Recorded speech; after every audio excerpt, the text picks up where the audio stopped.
آج اگر کربلا زندہ ہے تو وہ ان جوانوں کے ذکر کی وجہ سے زندہ ہے کہ جنہوں نے اس زمانے میں بے مثال قربانیاں دیں۔ یہ ساری چیزیں ہمارے لیے اسوہ ہیں کہ ہم نے کس طرح اپنے زمانے کی حجت، کس طرح مہدی زہرا کے لیے ہم نے تیار ہونا ہے۔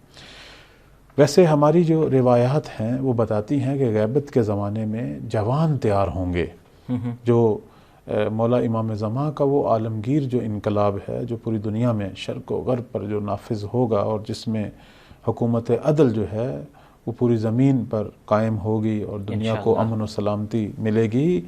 اس پورے انقلاب کے اندر یا مولا کے جو انصار ہیں یہ سب جوان ہیں۔ میں اس حوالے سے ایک روایت آپ کی خدمت میں بیان کرتا ہوں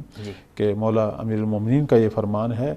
کہ مہدی کے جو ناصر ہیں وہ سب کے سب جوان ہیں، ان کے اندر اگر کوئی بوڑھا ہے تو وہ ایسے ہی ہے جیسے آنکھ میں سرما یا کھانے میں نمک، یعنی یوں کہہ لیں کہ پورے انقلاب کو کامیابی کی منزل پر جو لے جانے والے ہیں یہ جوان ہیں جو اپنے امام کی محبت میں سرشار ہیں اور اپنے مولا کی وفا پہ ہر قسم کی قربانی جو ہے وہ دیتے جا رہے ہیں۔ جیسے مولا امام صادق علیہ السلام فرماتے ہیں کہ میں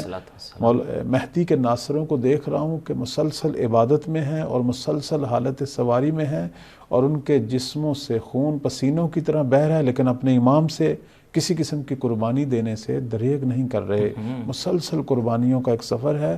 بالآخر یہ اتنی جوان جو ہے قربانی دیں گے کہ یہ عظیم انقلاب جو ہے پوری دنیا پر جو ہے انشاءاللہ ہم سب دیکھیں گے، ہماری نسلیں دیکھیں گی کہ کس طرح یہ انقلاب جو ہے وہ حکم الہی، کس طرح عدل الہی جو ہے پوری دنیا پر نافذ ہوا۔